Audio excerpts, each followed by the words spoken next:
வணக்கம். Next gen ஆன்மீகம் channel நேர்களே, நான் உங்கள் அன்பான சயின்டிபிக் வேதிக் அஸ்ட்ராலஜர் அஸ்ட்ராலஜி பேசுகிறேன். நல்லது நினைப்போம், நல்லதே நடக்கும். இந்த வீடியோவில் நம்ம என்ன பார்க்க போறோம்னா, மிதுன ராசி மிதுன லக்னத்தில் பிறந்த நீங்க எது மாதிரியான கிரக அமைப்புகள் உங்களுக்கு சாதகமாக இருக்கும், எது மாதிரி கிரக சேர்க்கை சாதகமாக இருக்காது, உங்களோட யோகமான தசைகள் என்ன, அவயோக தசைகள் என்ன அப்படிங்கிறது தெரிஞ்சுக்கணும்.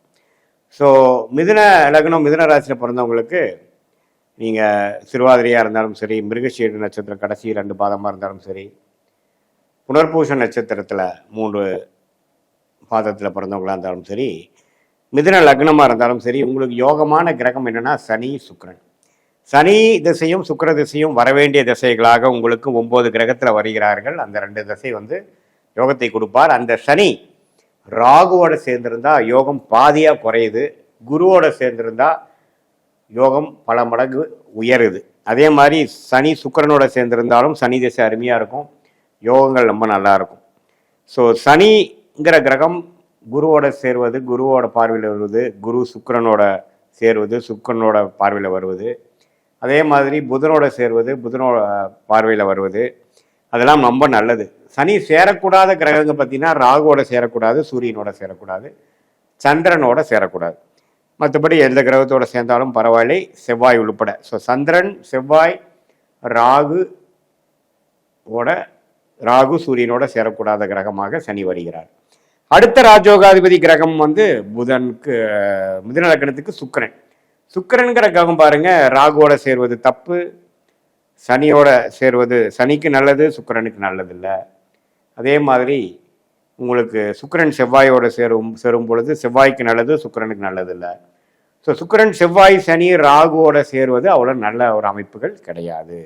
ஆனால் சுக்கிரன் குருவோட சேர்ந்துட்டா புத்திர விஷயத்தில், காதல் விஷயத்தில், குழந்தைகள் விஷயத்தில், திருமண விஷயத்தில், தாம்பத்திய விஷயத்தில் சில பிரச்சனைகள் கொடுக்கக்கூடிய அமைப்புகளும் வந்துடும், பார்த்துக்குங்க. ஏன்னா குருவும் சுக்கிரனும் எந்த லக்னக்காரருக்கும் எந்த ராசிக்காரருக்கும் சேரக்கூடாது.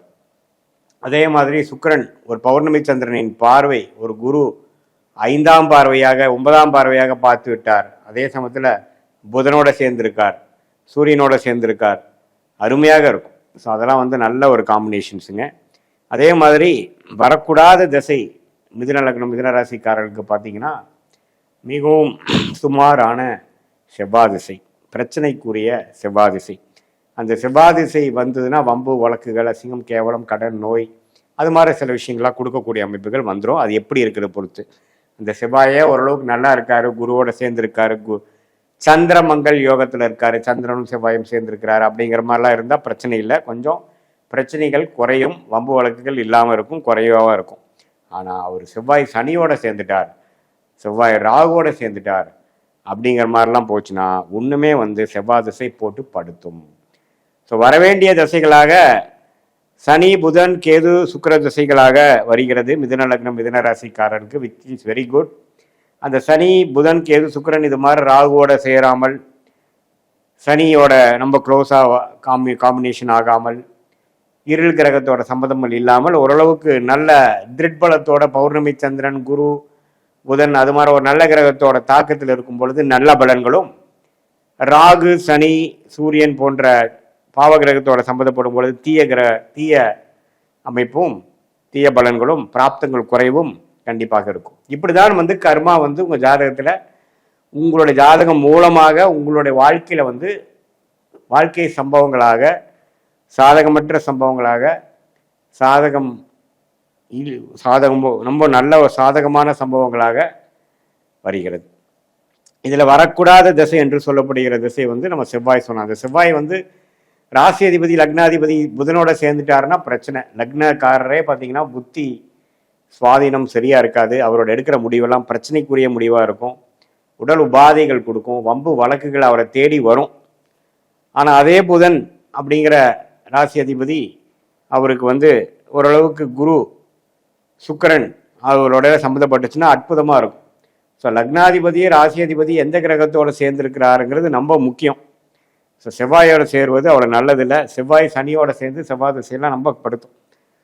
ஸோ அதனால் உங்களுடைய ஜாதகத்தில் இப்போ உங்களுக்கு என்ன திசைகள் போயிட்டுருக்கு, யோகமான திசைகள் போயிட்டுருக்கா அல்லது யோகம் இல்லாத திசைகள் போயிட்டுருக்கா அல்லது நியூட்ரலான பிளானட் என்று சொல்லப்படுகிற மிதுன லக்னம் மிதுன ராசிக்கு பார்த்தீங்கன்னா குரு, சந்திரன், சூரியன், அது மாதிரி சுக்கிரன், அது மாதிரி தசைகள்லாம் போயிட்டு இருக்காங்கிறத பார்த்து அது இது மாதிரி ராகுவோட சம்மந்தப்பட்டிருக்கா அல்லது ஒளி பொருந்திய கிரகத்தோட தாக்கத்தில் இருக்கான்னு நீங்களே பார்த்து உங்கள் கர்மபலன் எப்படி இருக்குது, எந்த மாதிரி காம்பினேஷன்ஸ் நல்ல காம்பினேஷன்ஸாக தெரிகிறது, எது மாதிரி சேர்க்கை நல்ல சேர்க்கை இல்லைங்கிறது நான் சொன்னதெல்லாம் வச்சு பார்க்கும் பொழுது உங்களுக்கே உங்களுடைய பிராப்தங்கள் என்ன, உங்களுடைய தோஷங்கள் என்ன அப்படிங்கிறது தெரிந்து அதுக்கு தகுந்த மாதிரி நம்ம வாழ்க்கையில் இன்னுமே துல்லியமாக பார்க்கணும் அப்படின்னா உங்களுடைய ஜாதகத்தை போட்டு பார்க்கலாம். இது வந்து பொதுவான ஒரு பலனாக நம்ம பார்த்துருக்கோம். ஸோ சயின்டிஃபிக் வேதிக் அஸ்ட்ராலஜி முறையில் இன்னுமே துல்லியமாக பிறந்த தேதி, பிறந்த நேரம், பிறந்த உரை வைத்து போட்டு உங்கள் ஜாதகத்தை நம்ம அனலைஸ் பண்ணோம்னா அடுத்த வரக்கூடிய தசாபுக்திகள் எப்படி இருக்குது, ஷார்ட் டேர்ம் எப்படி இருக்குது, லாங் டேர்ம் எப்படி இருக்குது,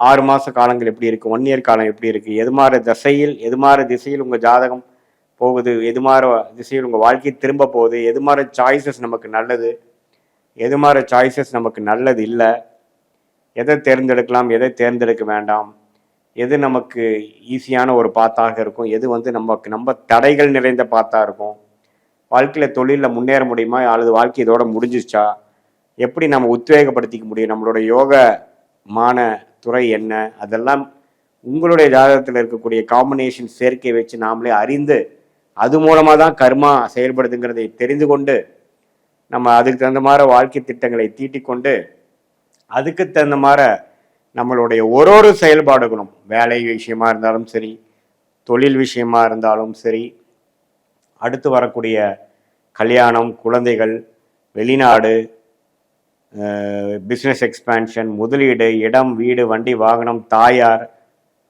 தந்தையார், நம்மளுடைய பூர்வீக சொத்து, இது மாதிரி எல்லா விஷயங்களும் எது மாதிரி அமைப்புகளாக நம்ம ஜாதகத்தில் இருக்குது அப்படிங்கிறத நம்ம பார்த்து ஒன்று துல்லியமாக நம்ம பார்க்கும் பொழுது இன்னுமே வந்து நம்மளுடைய கர்மபலன் நம்மளோட ஜாதகத்தில் எப்படி வெளிப்படுகிறது, எது மாதிரி ஒரு சேர்க்கை, எந்தெந்த கிரகம் சேர்ந்துருக்கு, சேரக்கூடிய கிரகம் சேர்ந்துருக்கா, சேரக்கூடாத கிரகம் சேர்ந்துருக்கா, இதனால பிராப்தங்கள் என்ன அப்படிங்கிறதுலாம் நம்ம டீட்டெயில்டாக நம்ம சயின்டிஃபிக் வேதிக் அஸ்ட்ராலஜி முறையில் பார்த்து அது மூலமாக நல்ல ஒரு பலன்களை நம்ம பார்த்து தேவையற்ற செயல்களை, தேவையற்ற முடிவுகளை செய்யாமல் நமக்கு எது நேச்சுரலாக நல்லா வருமோ அது மாதிரி விஷயங்களை வந்து நல்லா செய்து கொண்டு அதுக்கு வேணுங்கிற டைம்லைன்ஸ் புரிந்து கொண்டு அவசரப்படாமல் நஷ்டப்படாமல் நல்லாவே வந்து பொறுமையாக வாழ்க்கையில் நல்லபடியாக ஜெயிக்க முடியும் என்று சொல்ல விரும்புகிறேன். மீண்டும் மற்றொரு காணொளியில் சந்திப்போம். நன்றி.